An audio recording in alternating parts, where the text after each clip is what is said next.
Good afternoon. I hope everybody had a very nice lunch, and I was very energetic, contributing to the afternoon sessions. And this is a session about enabling sustainability in the global supply chain. And I'm very happy to be the session's moderator. And thank you, HSBC, for inviting me to help and organizing, supporting this very important panel.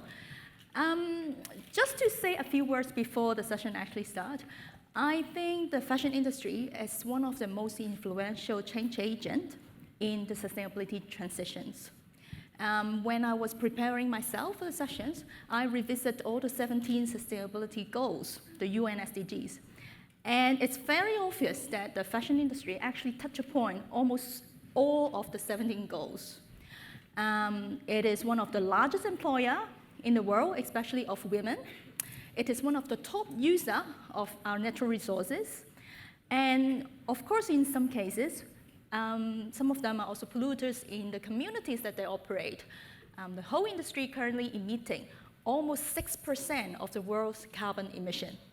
So when you think about it, when there are changes, great impact that the industry can go forward, it will have a significant effect in moving forward the sustainability transitions. And the supply chain, from designing, creating, making, to selling and consuming, every single steps of the supply chain provide many opportunities for us to contribute to the change. And this afternoon, we're going to talk about all of those changes, hopefully. And I would like to brief you about the arrangement for this 1.5 hours. We'll have each of the speakers provide us with a short presentation about the opportunities and challenges when they try to implement sustainability initiative in the supply chain. And then I will check out the question that you have, and if there are quick clarification questions, I'll ask the presenter to first respond to those questions. And after each of the presenters have finished their presentation and have the talk delivered, then we'll enter into the panel discussion sessions, and I'll also read out some of the comments and suggestions from the floor. So without further ado, may I invite Karen, our first speakers from WWF, to remain on stage, and then the rest of us probably take a sit downstairs so that we can have a better view of the screen. Okay? Thank you very much. Thank you.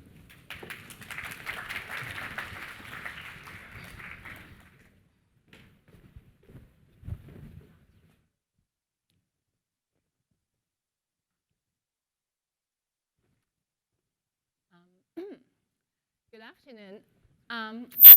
Before I talk about the challenges that when I implement sustainability initiatives in my organizations or with the external stakeholders, I would like to share with you a video. It's about 2 minutes to let you know the current situations of the planet. This video is with the name of How to Save the Planet, and it's on the Netflix live stream right now. So if you want to view the whole video, you can have it online. Today, I'm going to just share the beginning, which is 2 minutes, and it will be very inspiring. And then after that, I can talk about my challenges and the opportunity that I see when engaging different stakeholders. Please share the video. How do we create a future in which both people and nature can thrive? This is the biggest question of our times. In the next few decades, we need to do something unprecedented, achieve a sustainable existence on Earth. But how do we do it? We can start by understanding how we got to this point. 20,000 years ago, humankind consisted of less than 1 million hunter-gatherers across the globe. We lived within the resources on offer, in balance with nature, a strategy that could theoretically last forever. But it wasn't an easy life. Nature determined our survival. We used our unique minds to challenge that reality. We learnt how to tame the wild, get more from the environment. Our population boomed, as did our demands. Every time a new problem arose, we solved it, altering Earth's entire surface in the process. And now we have changed the world so profoundly, scientists have decided that Earth has entered a new phase of its existence. Welcome to the Anthropocene, the age of humans. The tables have turned. We now determine nature's survival. The planet is ours. There's just one problem. We're now totally out of balance with nature. And unless we get our balance back, this age of humans is due to be short-lived.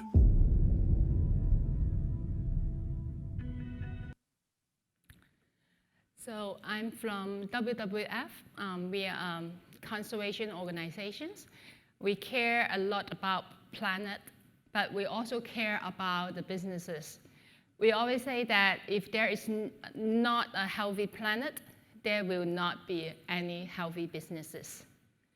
So the day-to-day work that I encounter with the external stakeholders, the major challenges that I face with is, oftentimes they say, okay, you NGO bring up a project or engage us to do a programs. They very much like, this is a voluntary program. I can treat like a time-bound projects. Either it's 1 year, 2 years, 3 months. So once I've done with this project, I'm done. But in reality, is that really done? When we talk about we want to engage stakeholders to try out pilot projects. On one hand, maybe we are testing the concept, but on the other hand, we very much like to bring the knowledge to the organizations. We really want you to do sustainability, integrate sustainability into your everyday businesses, and also integrate sustainability into everybody's mind. So if I'm to tell you the challenge that we have, this is it. I want everybody to embrace the term sustainability and integrate it into your everyday businesses. The opportunity that I see is the fashion industry is so aware of the pollution, of the problem that we bring to the planet right now. And there are so many multi-stakeholder projects that are running. I do hope that if we can collectively design a measurable impact goals and then work digitally onto that, probably the problem can be solved. I look forward to working with everybody in this room or with your help to spread the news to the outside of this room. We have saying that people go to the sustainability conference are already converted. What we need to tell is the people outside of this room. So I rely on your help to spread the message, to engage them. Because fashion industry is really having a very, very long, very complicated supply chain. It's so complicated that not a single company, not a single organization that can manage the issues. However, if we break it down into little bits and pieces, it breaks it down to the relationship that we immediately have with your immediate customer, with your immediate suppliers. Again, I think we can solve the problem. Thank you.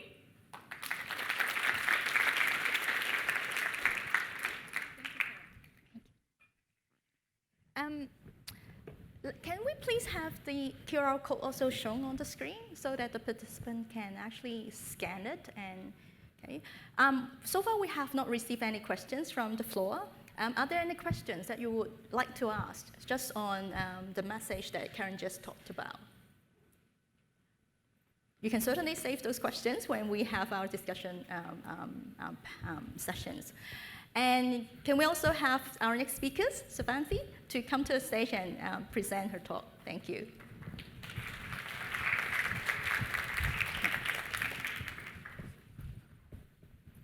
Good afternoon, everyone. I'm Shevanthi. Just a small overview of the company I am from, MAS Holdings. We operate out of Sri Lanka, mainly in apparel manufacturing, but we also have some vertically integrated supply chain capabilities within. We started in 1986. It was 3 brothers who founded the company.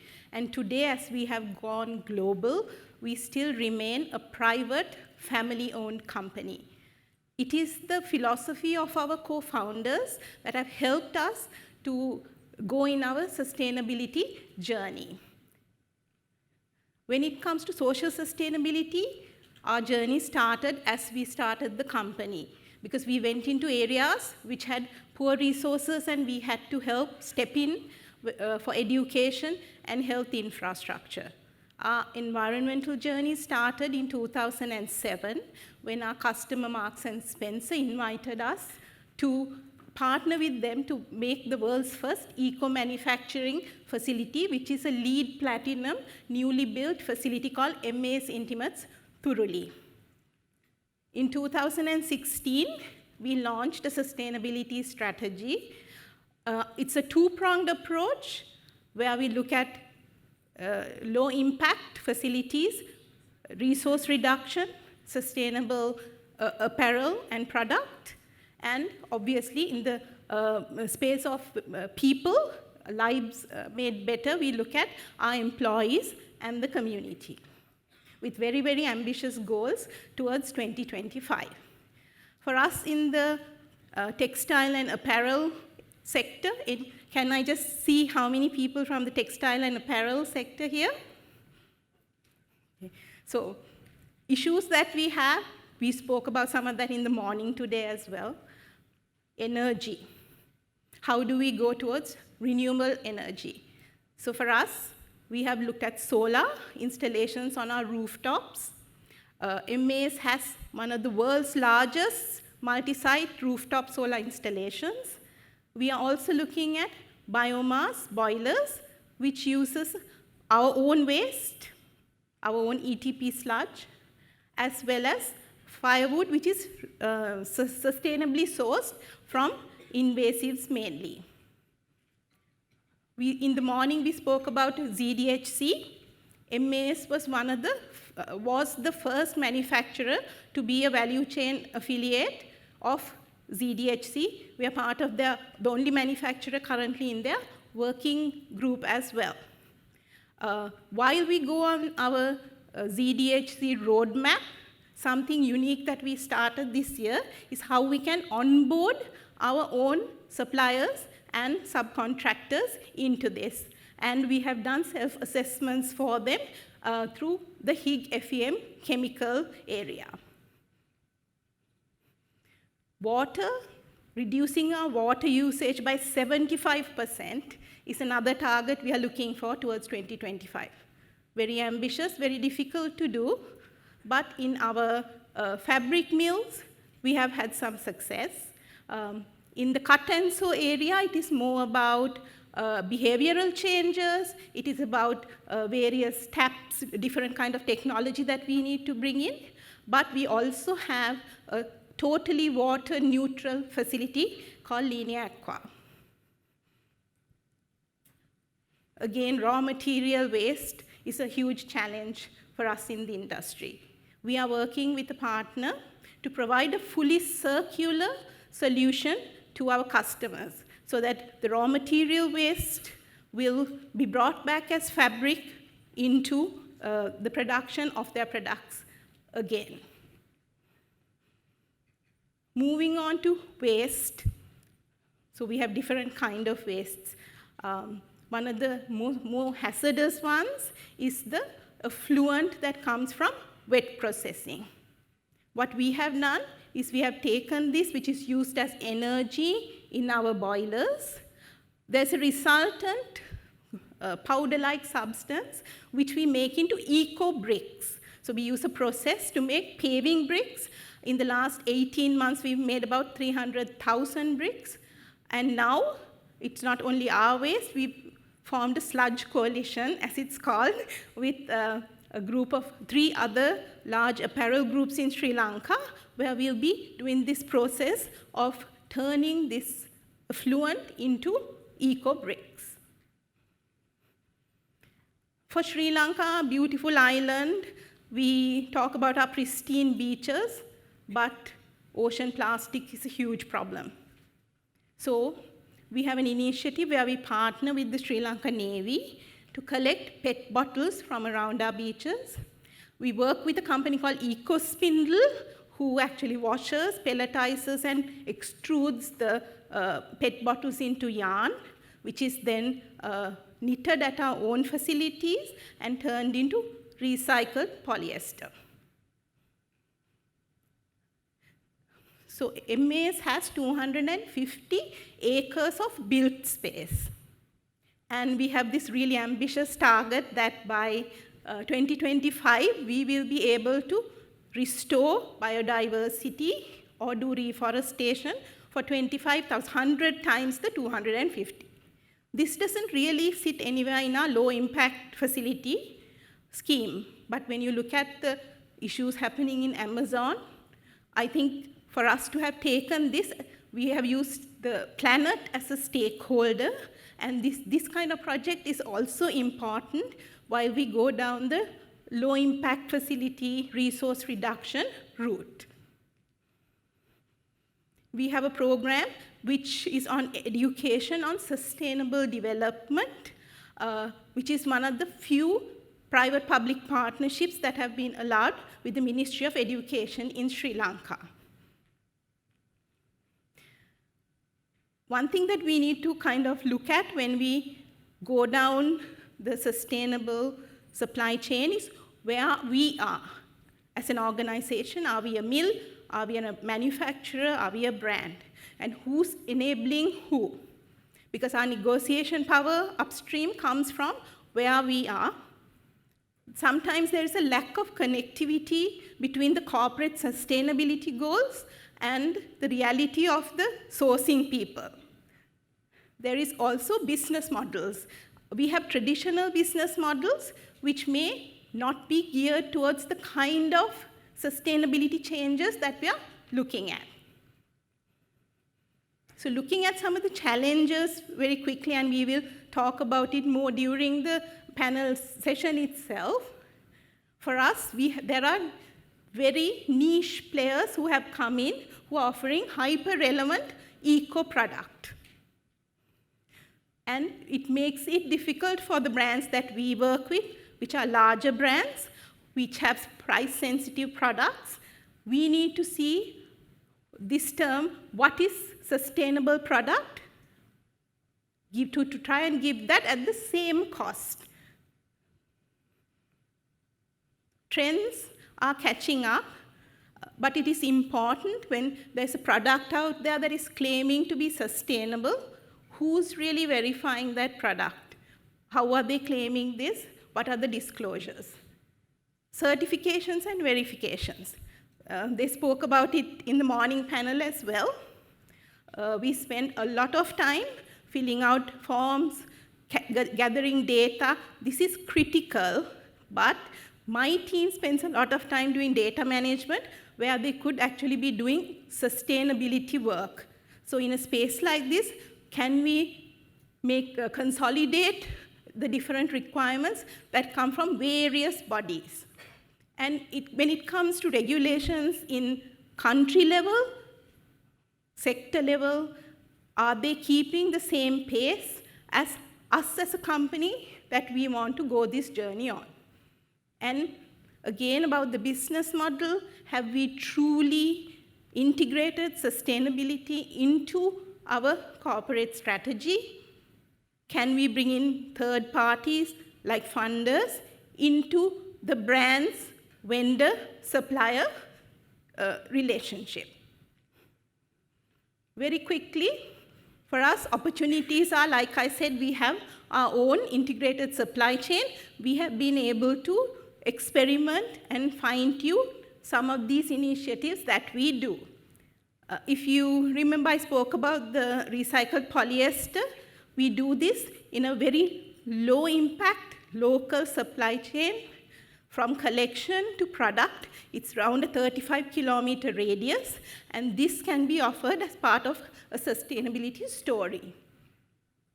So MAS has a geographical footprint which we can leverage on. We are closer to our customers, mainly out of the USA. We produce out of North Carolina, Honduras, and Haiti. Closer to our supplier, we have an office here in Hong Kong, as well as we have manufacturing out of Indonesia and Vietnam.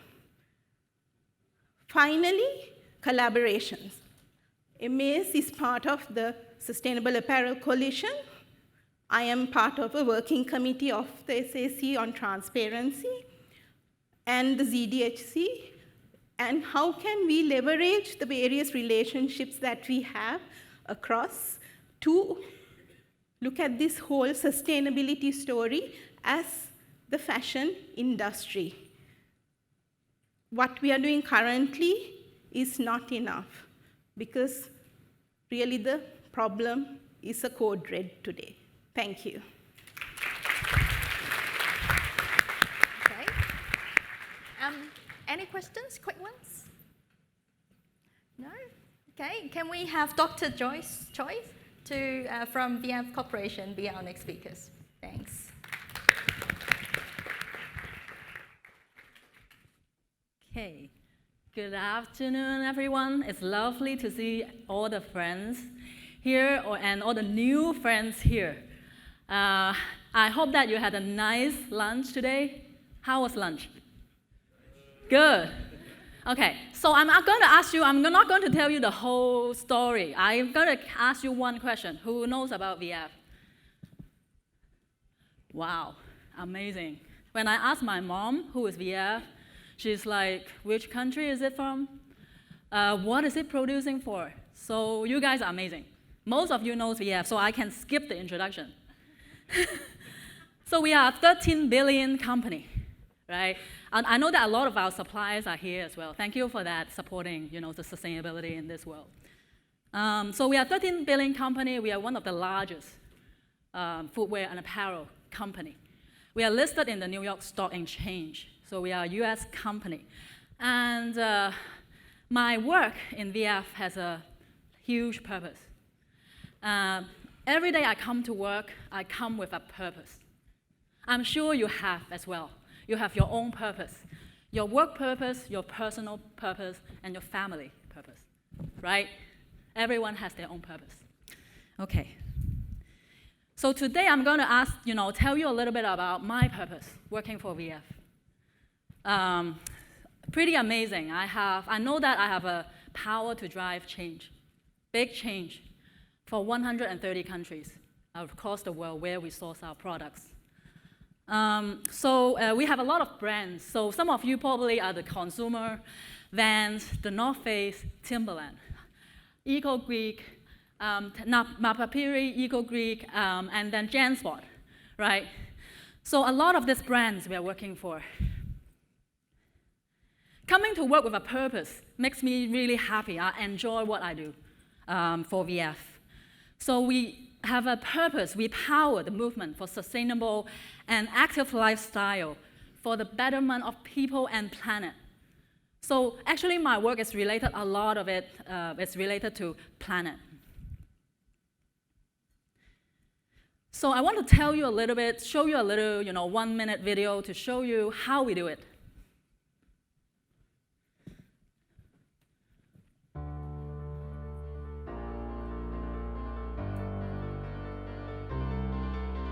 We make over 500 million products every year, from jackets and footwear to luggage and workwear. And when we turn cotton into fabric, fabric into clothing, clothing into brands, we create value. Yet we believe there is still more value to be created. by transforming our business and leading the industry towards a more sustainable future. We believe there is more value in respecting human rights than ignoring them, that there is more value in protecting the environment than destroying it, that circular business models can be more valuable than linear ones.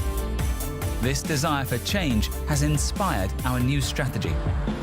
We will use our scale for good to improve the lives of 1 million workers and halve our environmental footprint. We will enable more people to live more active and sustainable lives. We will help drive our industry towards circular business models. Through the size of our business, the reach of our brands, the commitment of our people, and the passion of our consumers, we are made for this type of change. And these changes will be the future of our business, because there is no limit on the market for making the world a better place, or for brands and products that make life better for people. Made for work, made for adventure, made for action, made for you, made better, made more sustainable, made circular, made for tomorrow, made today, made for change.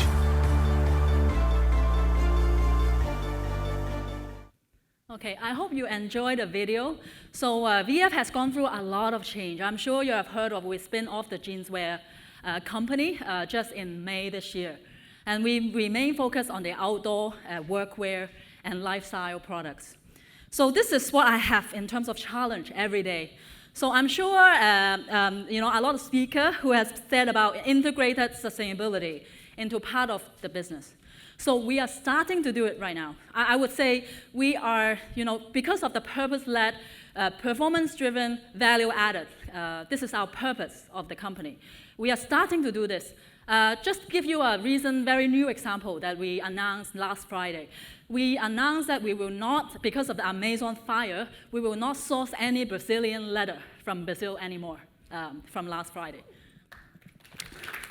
So this is a decision which was made last week together with the CEO, Shevanthi Fernando, because we have a purpose. Because Amazon fire does not, because our suppliers who are supplying there does not meet our environmental and social values. So this is one example that we're trying to show that we have a purpose company, suppliers, and we treat suppliers as partners as well. Because we are actually a manufacturer. I'm not sure if you know, we have actually 7 internal manufacturing factories in the US and in Central America. So we are a manufacturer as well. So we know the challenges. We know all the requirements. We're trying to solve the problem, but life is not perfect yet. So a lot of you have the solution already, and we're trying to work towards a new solution as well. So another thing I encourage, a challenge I have every day is scaling our impact. We are actually working with International Finance Corporation in Bangladesh and in Vietnam. So we are doing great there. We're trying to make sure that we have clean factories, as efficient, energy is as efficient as possible. We are also able to put up 2 solar panels of 2 of the facilities right now. So I'm pretty proud of the achievement, but I think we can do much more. Another work that I working on is transforming the apparel industry. We have to do it together. In this room, we have to tell the other people outside this room as well. So we are part of the member of the Sustainable Apparel Coalition. So we are trying to drive the impact there with other international brands as well as manufacturers and industrial associations. And you can see here we are working on the solar panel project. We are also working in China and Taiwan to make sure our factories are as efficient as possible. And we are looking into working with our suppliers on science-based target, which will be announced by the end of this year. In terms of SAC, we are also using the HK index. In MSI, the Material Sustainability Index, which measure our materials impact.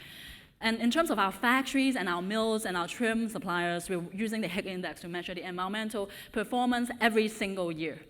And then we're also part of the climate change chartership. So we're working with other brands in terms of working group and trying to see how we can, not having new coal power plant by 2025, as well as trying to make our factories as clean as possible to make sure we have a good planet for everyone to live in the next couple of generations to go. So thank you very much, and I'm happy to answer any questions down the floor. Any new ideas, I'm happy to receive and integrate into, we can work together in this world. Thank you very much. Thank you, Joyce. Any quick questions? No. So let's have Manuel from Levi's.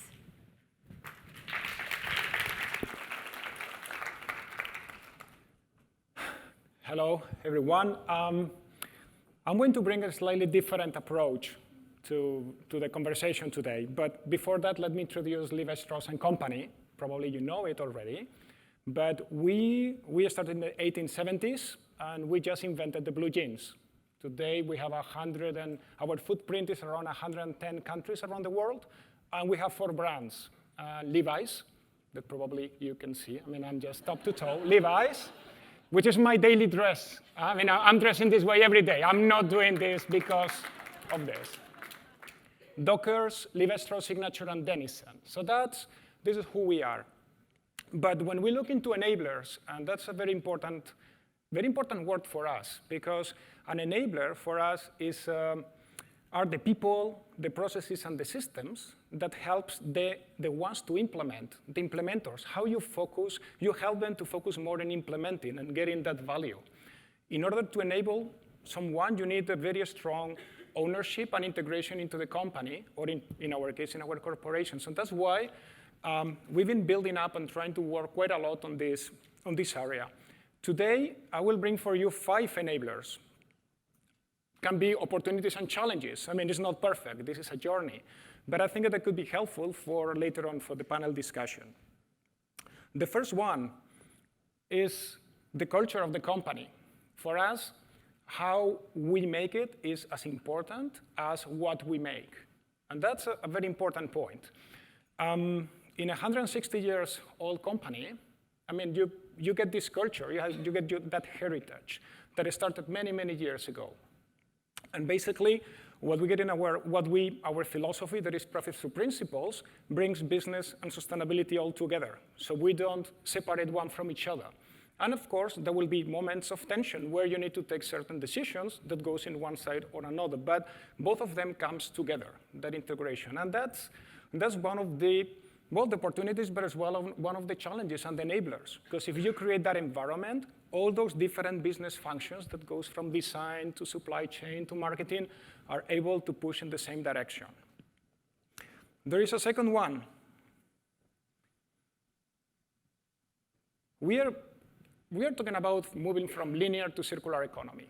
That, I think, that is a common understanding in what we are talking about.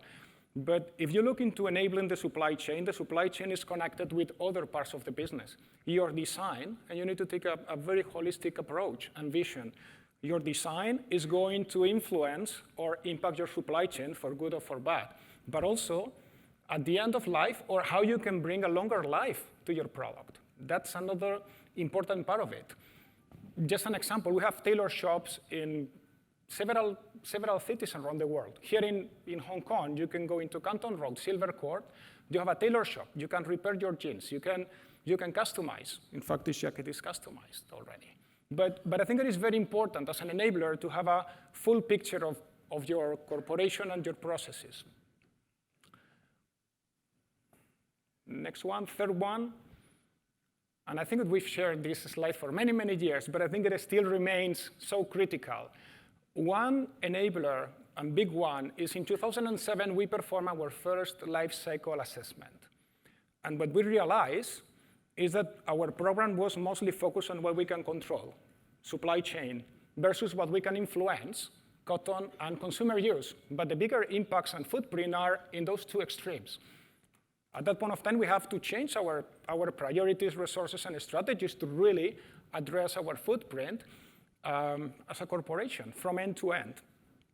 But this is not enough. I mean, we had to prioritize, because one thing is what you have in there, but you have too many challenges, too much footprint, too many objectives So we focus only in 4 areas.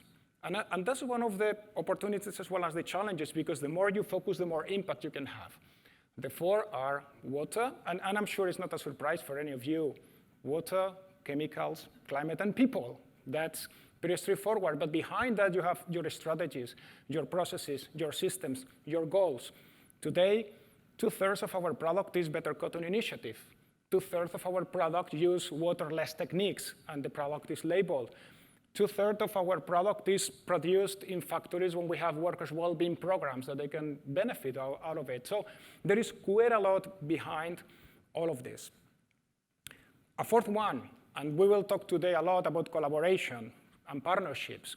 We are part of, I think that we are in all those different platforms and coalitions that we have today: Better Cotton Initiative, Sustainable Apparel Coalition, Zero Discharge for Hazardous Chemicals. We are already there. But there is one thing that we believe that move us into the next level, which is open source your learnings. We did it a few years ago. Our waterless techniques, we designed techniques just to save water in finishing our garments.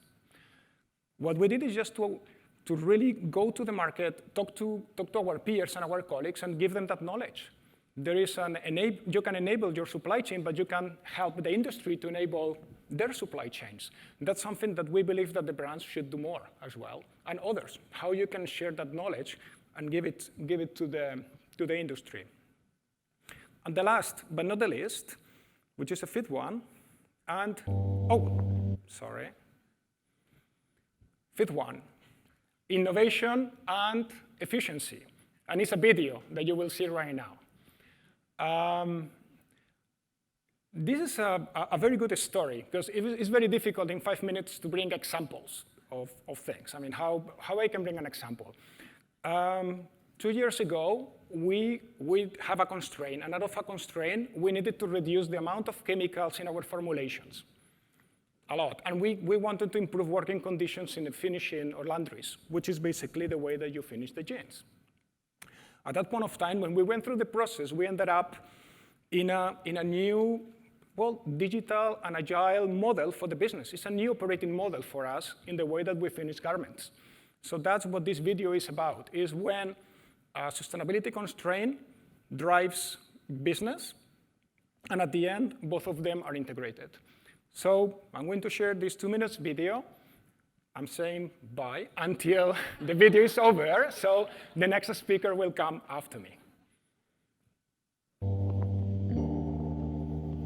Over the past 30 years, we've approached finishing with a lot of labor-intensive steps, 18 to 20 for every finish.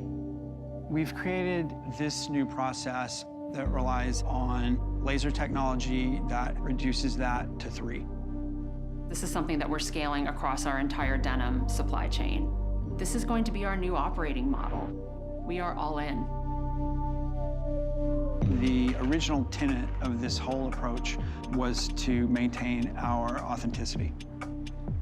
There's a lot of detail in a vintage jean. So our first step in the new process is to photograph the jean, and then we take that and illustrate it in a way that the laser can interpret. So what used to happen traditionally in 8, 10, 12 minutes with manual applications, we can now execute with the laser in 90 seconds or so. Finishing is more than just making a new jean look like an old jean. It's really taking all the creative juices from our designers and bringing to life their ideas into a final product. This is actually a vintage jean that we've replicated. We got the damages, whisker pattern, the unevenness, crackle. Pretty damn good match. So in the future, rather than producing and inventorying all 40 of these finishes, we'll only produce this, and then we'll wait. So everything from that black line to this black line is possible off of that base, only with a laser file and a post-wash. With this new process, we're actually able to get after some of the key challenges in our business. What typically could take us 6 months going from concept and design all the way to market week, we're able to actually reduce that by several months. Levi's has always been passionate about sustainability. This project will push the industry to create a cleaner jean. Where we lead, others usually follow. When we built Eureka, we realized that we had a unique opportunity to redefine the future of jeanswear. Opportunity like this only comes maybe once in a career, once in a lifetime. We're very excited.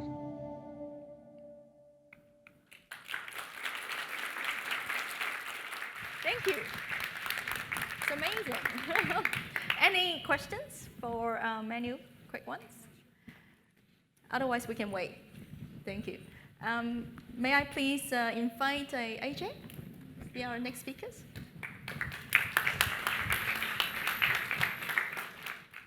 Thank you very much. I have no slides.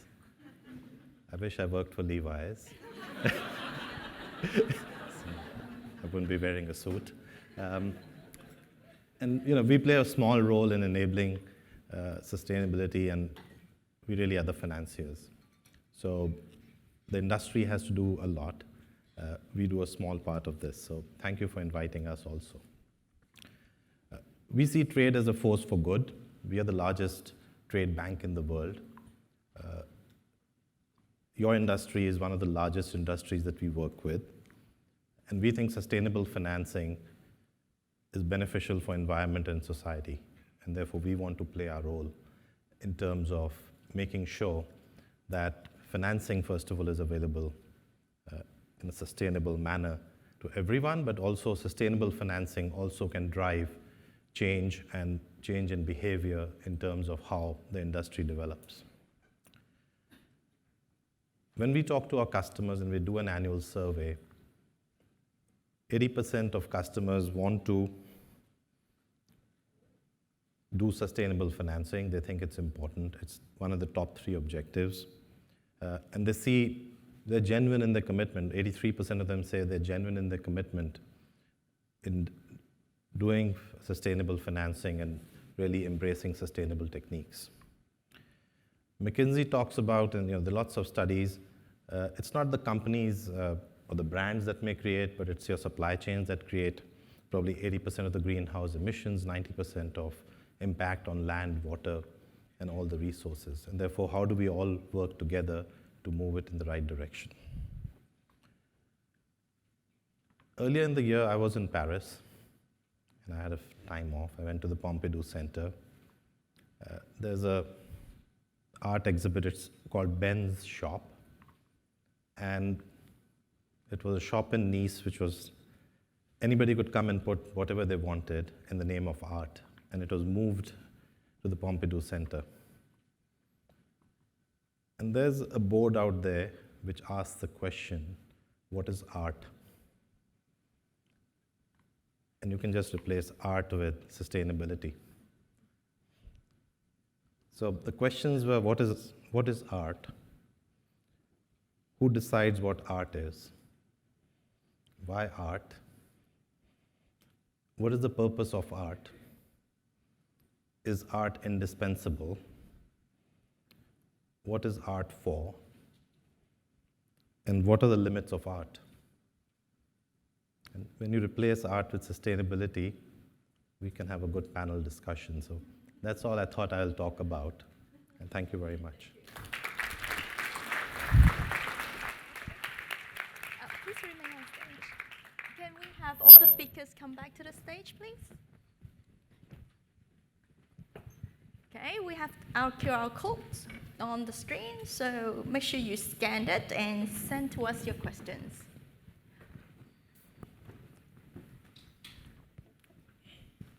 I'm very excited after seeing those videos. Are you? It's very uplifting, the spirit. Thank you so much.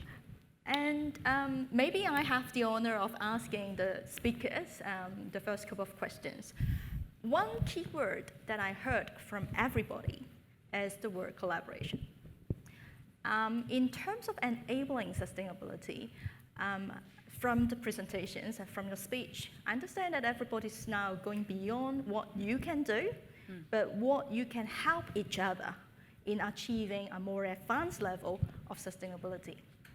So what do you have in mind if I ask you, how can we further support the collaborations to be even more effective?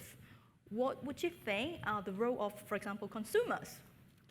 To me, I think consumers, government, etc., are all along the global supply chain, and we didn't really touch a lot in the presentations. Maybe Karen, would you like to start first?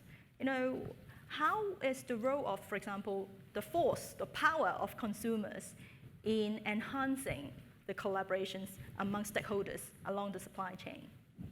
Any comments? Probably we think that consumer can influence a lot because they are the ultimate buyers. But when we ask ourselves, everybody is a consumer, right? When we ask ourselves how much power I have when I was in a Levi shop. Well, you can customize your jeans. We have a good example. I probably can choose the price range that I can afford among the shelf that you offered. So I guess it's an interactive actions. And I very much like the brands to empower the consumers, actually. Consumers can voice out what we want, what we need, but if the brands choose not to listen to the consumers, then we are powerless. Or again, consumers can mobilize among themselves. They can do a lot of different kinds of movements, but I guess it's not a very effective way, especially when we talk about the consumer need to make an informed choices. We need to bring together the consumers to help us out in every part to improve the planet, to improve the social side of things, and to improve the environments. It's not just that they can make an informed decisions, but also how they treat their garment piece. I have a very interesting project recently, and then I tried to teach the individual public to learn how to read these clothing labels.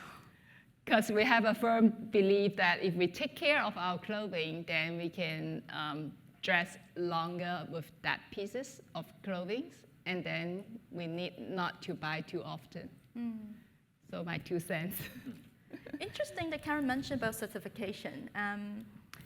Manuel, do you think certification actually will help provide more incentives to enhance the collaboration along the supply chain? Well, I think consumers are quite confused because there is a lot of things out there. True. And they don't know what to believe. And also we can find, in some of the cases, tiny things that are amplified as well in the marketplace, which are not truly, let's call it, sustainable. So I think in terms of collaboration and how to engage to consumers, I mean, at least we should think twice because we are in a process of spreading too much.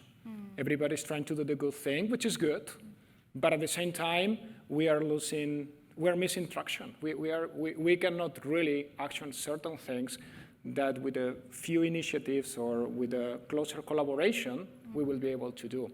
Like, for example, common labels or information on product to consumers. So I think that today that the consumer is a little bit confused. In the other side is what we see and with our consumer, panels, and we talk to them as well. And sustainability is going, in the last 5 to 10 years, is going up in the ranking, but still product and authenticity and performance still remains, and price remains on you get those top 3, 4, quality, and sustainability is there. So somehow consumers, they want to make the right choice and feel good about it, but still they are not quite, asking the brand, give me that sustainable product and anything else. So still we're in that journey. We haven't done yet or passed that tipping point where sustainability is going up in that priority list for consumers. So I think just to also comment on what he's saying, for us as a bank, when we kind of provide a sustainable finance solution, the challenge for us also is that how do you get an industry standard from the industry in terms of what is really sustainable?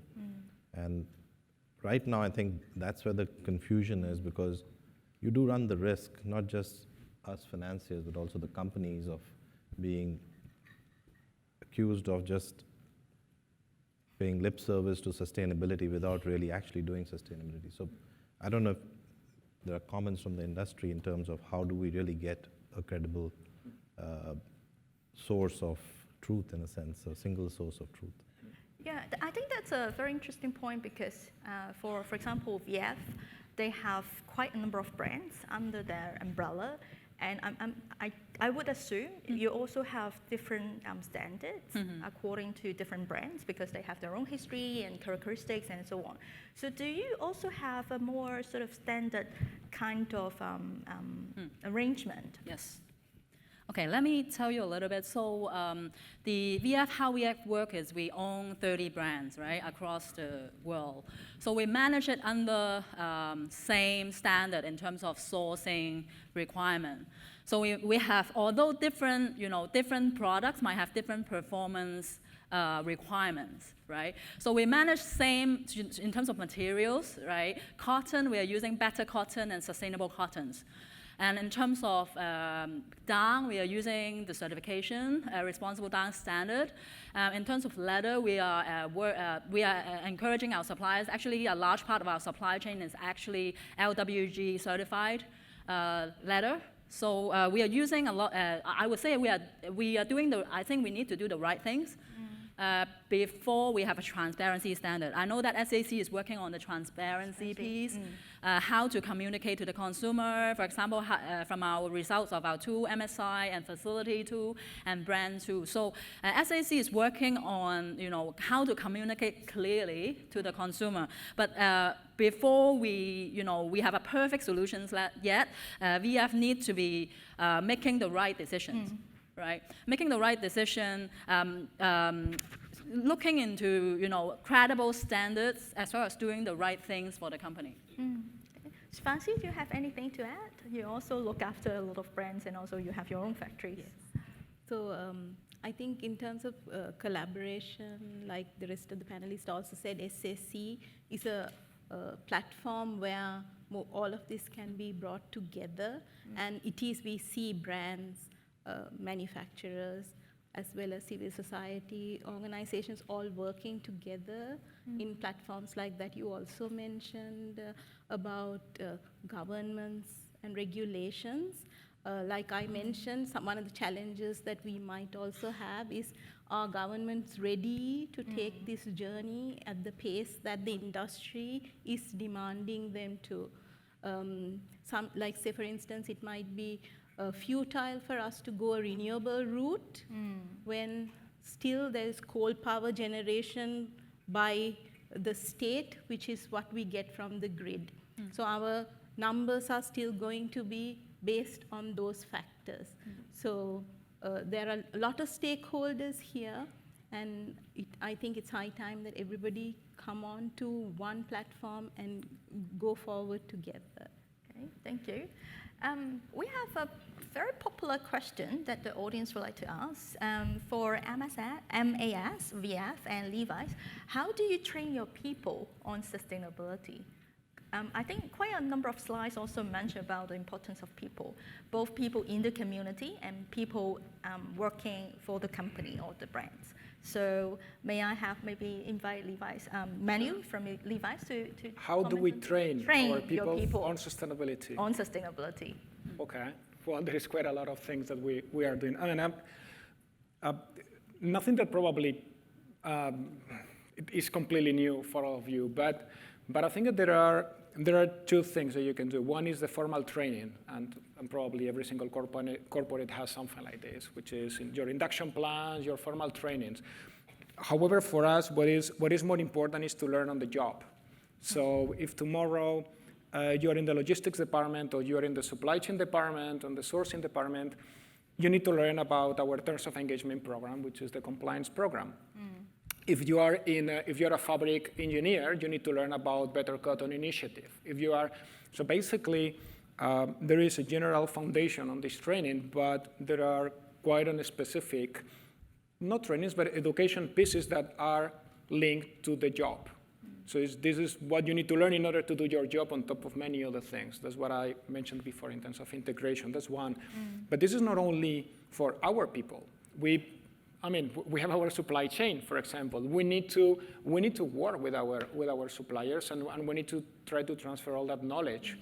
Some of those platforms like SSC or CDAC, can play an important role in helping us on that education, because in the supply chain is probably one of the biggest challenges to really raise, that competency in the sourcing base, because people are moving around, and as soon as you think you are reaching destination, things happen, and again, you have all those up and downs. So I think that is important.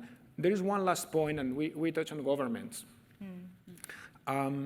Things are changing quite a lot, in the last years. And what we don't see yet are governments investing or changing education plans in manufacturing countries, which basically, we are talking about technology and innovation, and a laser machine, $500,000 equipment that needs to be managed by an employee.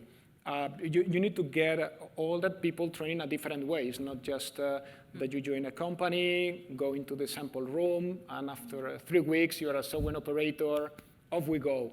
We can see that things are changing quite a lot, and technology is coming. So how in the different sourcing countries, we can get as well support for the local entities to raise that, and that level of education and training as well. Actually, this is also very important, because when we talked about education training, it's not just for a single company, right? It's basically trying to boost the knowledge level of the sector by empowering the fundamental elements of it, which is the people. Let me bring another point, because this is not only training, it's about behavior as well. Yes. And that's because at the end, you can see that a lot of training is not transforming into the behavior that you need. And that's probably the most challenging thing. How do you get, before I touch on culture, if you get the right culture and the right environment, you can make it happen. Otherwise, that is going to be another tick in your checklist. Yes. Okay, let me tell you a little bit how we do it. So we don't just lock the employees in the room and you need to learn this, and we're going to do a test, and 80 mark is the pass. You have to pass, although you're not going out of the room. Okay, we're not like that. So we do just to tell you that we do it with the suppliers as well on site in the facilities. And we group the suppliers who have the same problem, and then we try to find a solution and try to find sharing best practice. What are the challenges? How do you resolve? So it's about supply exchange. And then we have a few programs actually in the sustainability. We have critical life safety. This is critical because if the building collapses or this building is on fire, this is critical that we save our own people and also workers working for our supply chain. This is critical. And then we have the HK training going on throughout the year, especially in the beginning of the year where we adopt the self-assessment of the HK index. We also train our own people. We ask our own people to go on the HK verifier training. I believe we have quite a high number of second-party verifier, in the world that is doing verifying data. We talk about verifying data this morning. It is important to verify the data to know where the baseline. We have an accurate baseline to work with. So we have a team. I'm so proud of the team. The team is based globally in our production regions, and I have 30 people. That is sophisticated, working day to day with the factories on critical life safety, on HK index, how to measure our improvement, how to look at wastewater compliance issues. Are you discharging raw wastewater, which is not acceptable for VF? And then we do have chemicals training. So we have a Chem IQ program. So we also train the sustainable operation team. work on, working with suppliers on removing hazardous chemical entering into our supply chain. And then in terms of sourcing, we do need to train sourcing people, because we need to think about integrating sustainability into the business decision, everyday business decision. So sourcing needs to be involved. So I also typically train sourcing once a year to let them know what are the HK index, what are we doing, what suppliers are performing badly. We are very open with sourcing. So just to let them know that this is something that we're working on. If you're talking to the suppliers, please add on, this is a priority for you to work on in terms of improvement. So we have a lot of things. We try a lot of different ways to do things. Yeah. Thank you. Shevanthi? Yeah. So all of the above. We do customized versions from inductions to culture to training different groups of people based on their job roles. We also have a program where we teach people, like you said, Manuel, to the culture is important. The behavioral change is what is important. So for our employees, many of them are worker level machine operator employees. So simple things like, if you see it on, put it off. If you see a tap open, put it off. How do you take organic gardening into your homes? So we do a lot of footprint management level awareness creation, as well as we have learning tours. Anybody, including other apparel manufacturers, anybody can come in and look at what is happening in our facilities and take some of that best practices away with them. And I mentioned a little about the Eco Go Beyond program, because youth 14 to 18, those are the decision makers of tomorrow. So we have a program which is an ESD program, which is Education on Sustainable Development. It is experiential, not in a class with an exam paper, but they do projects in their communities, and so we activate groups of youth through that. It's amazing how, I listen to all these keywords like empowering the people and trying to facilitate the behavior change. So you're not exactly treating your colleagues or staff as if they are only the employees of the company. I think these speakers are saying that companies nowadays are seeing the employers as a very important members of the society who actually at work or when they're not at work can still contribute to move towards sustainability. And I think this is quite an amazing situation. But I want to come back to the bank. Now, you of course have a formula of making a decision on who you should support and who you may not wish to support. Then does all the social elements, community benefits come into the formula? So yes, it does. I think we as a bank, we are in many countries in Asia. We're in 19 countries. We are, of course, a listed company, and there is always a profit motive, but it also is, we are driven to make sure we are responsible citizens in every country that we operate in. So you go to Vietnam, where the industry is developing fast, or Bangladesh, where we are huge. And we finance, in most countries, we'll probably finance 8 to 10% of the trade flows that are going through. And I think that's the reason why the bank started 154 years ago. So we are a big trade bank. It's part of a social contract in every country to support not just the big companies, and it's easy. The bigger companies always get the financing. But it's also going down to the middle market and the small companies which are starting up, which I think we play a very, very large role in that. So if you go to some of the markets, we'll deal with companies with turnovers of $5, $10, $15, $20 million. Equally, I think working with the largest companies, we then work with their supply chains and make sure they get liquidity, because that's important for the large companies to make sure there's some money going into their supply chain. So we do have supply chain, just standalone supply chain programs. And now increasingly, I think as our customers request, we are working on sustainable supply chain programs where we work with companies, and we talked about Walmart in the morning, where we work with the companies, come up with some standards, do our own independent check and verification, and get comfortable offer differentiated pricing to incentivize people to become more sustainable in terms of what they're doing. So, and it's really, really important for us to be seen as a responsible corporate citizen in every country we operate in. Okay, thank you.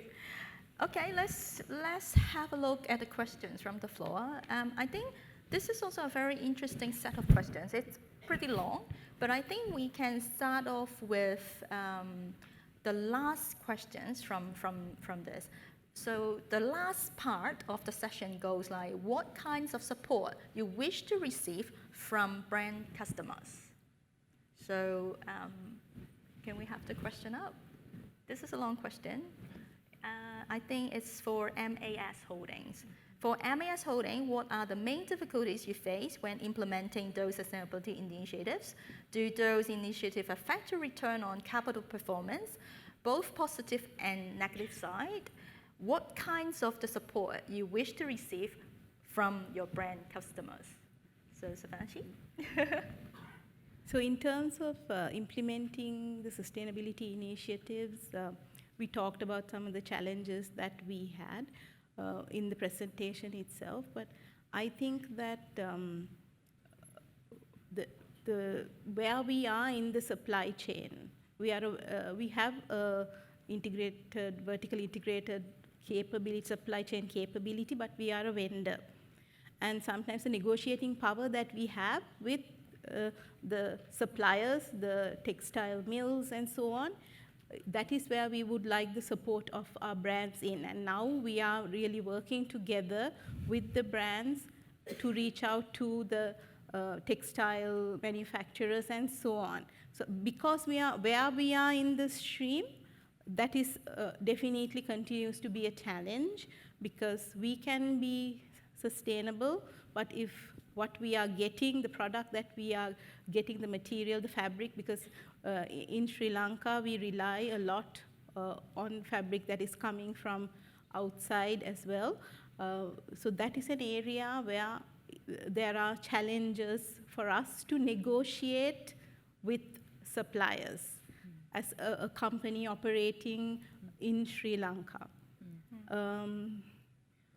In terms of do the initiatives really affect our performance?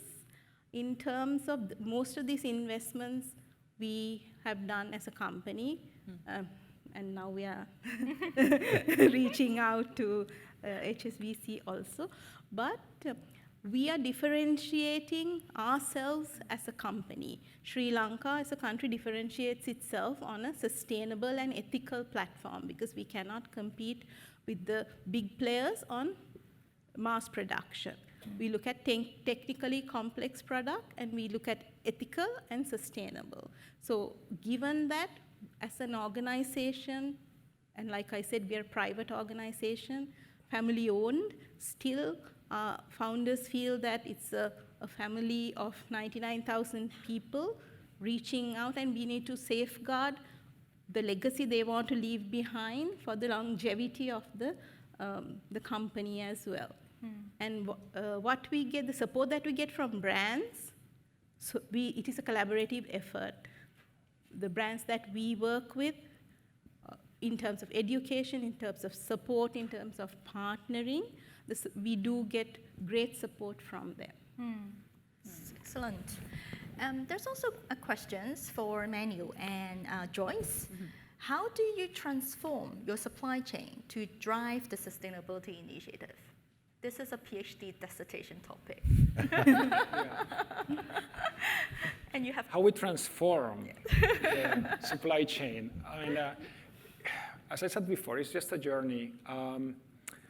I mean, your sustainability program is going to be as good as your supply chain performance. I think that all agree with that. And what you just talked about is responsible business practices. So during the last 8 to 9 years, we've been consolidating, for example, our supply chain. That's one of, maybe by half, probably.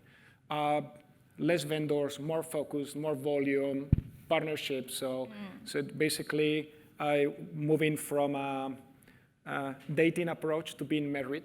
Let's put it that way, just to picture it. So there is a different type of different type of commitment, and everything else. I mean, from your planning and how you manage your demand, your order placement, your cost structure negotiation. So it goes basically in terms of all this transformation, you need a very strong supply chain and sustainability playing through it. Because otherwise, if you don't have such a kind of changes at the core business, it's almost impossible to meet your goals or targets. Let's say that today you have 100 suppliers, but in 3 years' time, you change half of them.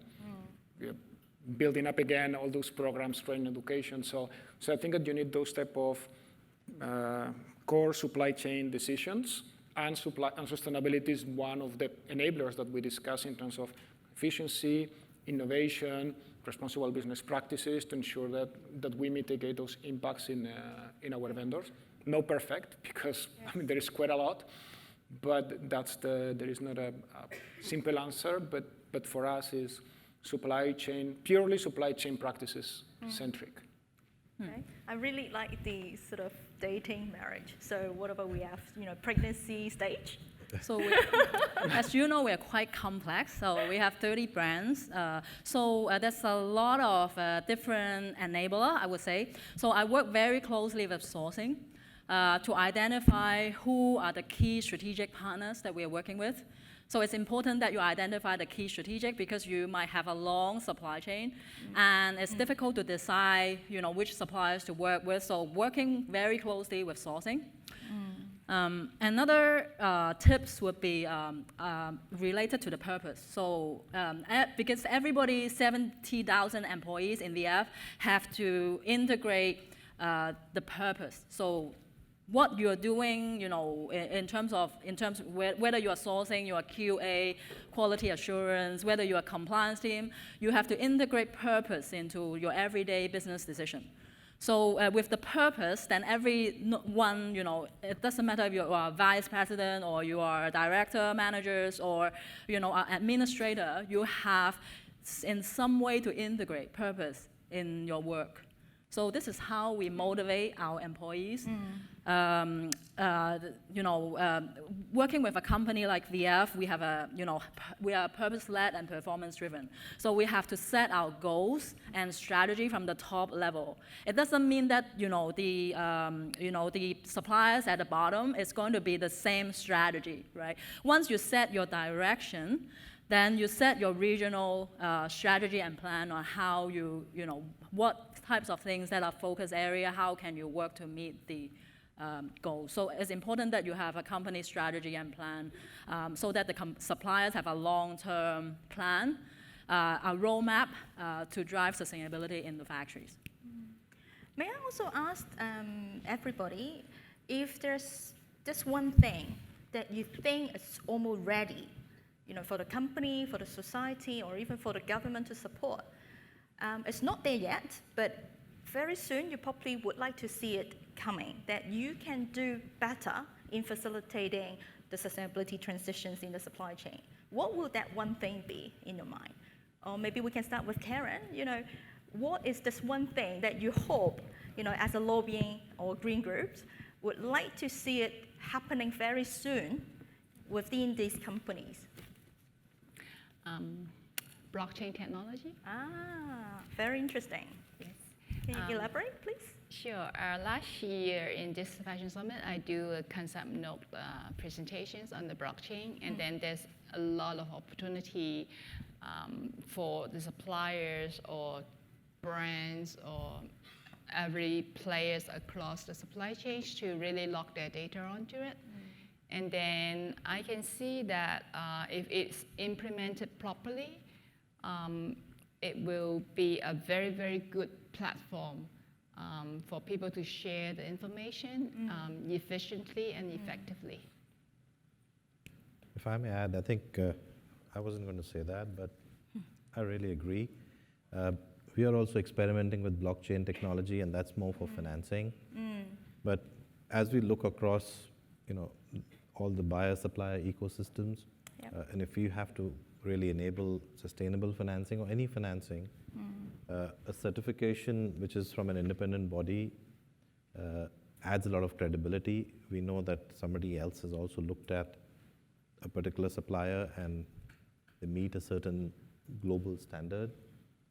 So the availability of data and information is fundamentally going to change or transform. I think just financing across all the geographies that our customers operate in. So I really think what you say is amazing, but I think the benefits are really, really widespread, and it eliminates a lot of paper for us. We I'm sorry to say, handle 100 million pieces of paper. It's our customers' paper, as we say. But we do, and therefore blockchain really provides the opportunity for us to fundamentally transform the way we do financing, because if it's digitally authenticated, I don't need the paper. And what about? Well, she took it from me because I think technology. But anyway, let me pick another one because yeah, artificial intelligence, Internet of Things, data is there. One that is probably more operational, but I think we've been developing common tools in the industry for a while, and we are at the age of just adopting those tools, and there are quite strong plans to really get those tools functioning at the speed. And I think that's one of the things in the next couple of years that we would like to see just in place. That will simplify quite a lot the work in our vendors. We'll have a common data that will help us to drive our programs. Still, all that duplication and simplification with common tools, I think that will be a big gain for the industry. Yep. Yeah, my thinking is along those lines. We have to find the right technology. I would say the keywords is transparency and traceability.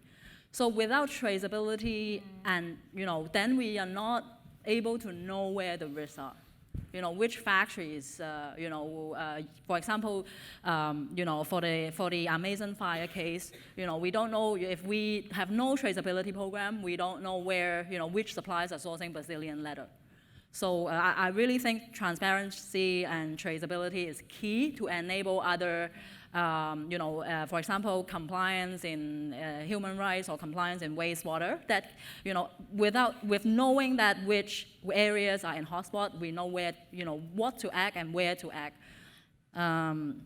Yeah, so I think transparency and traceability is key. Which the blockchain technology will definitely have a role to play in this. And Shevanthi? So I agree with you as well in terms of common platforms on which, and simplification of the data, and that data being able to be used by multiple stakeholders is really important, because like I said, a lot of people in my team, they spend several months just doing data management on various platforms that don't really talk to each other, where they could be going and doing real hands-on sustainability work, or because we do not have dedicated people for data management kind of roles, but this is important. We also see, like you said, transparency and traceability are the most important things, and verified, certified information.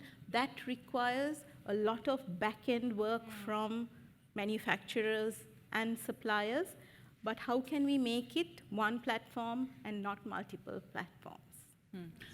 Yeah, I want to add, I encourage you to look at the VFC.com platform. We already started doing traceability work on our key products, so you will be amazed to see, you buy a pair of Vans shoes, it comes from 80 different locations. So we are we map from where the materials is actually farmed to where, spinning mill, fabric mill, and then the tier 1 assembly factory. So you'll see the full supply chain and where the materials is going on. So I encourage you to look at the VFC.com traceability platform. Thank you very much. I think this is almost the end of these sessions.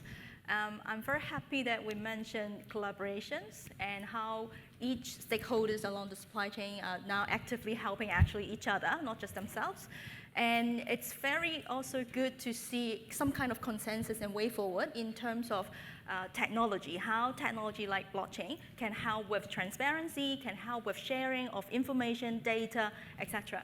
And I do hope that next year when we see each other again, and we'll get to hear some of the updates, implementation of how the technology can push the sustainability path forward. Thank you so much, and thank you for joining us.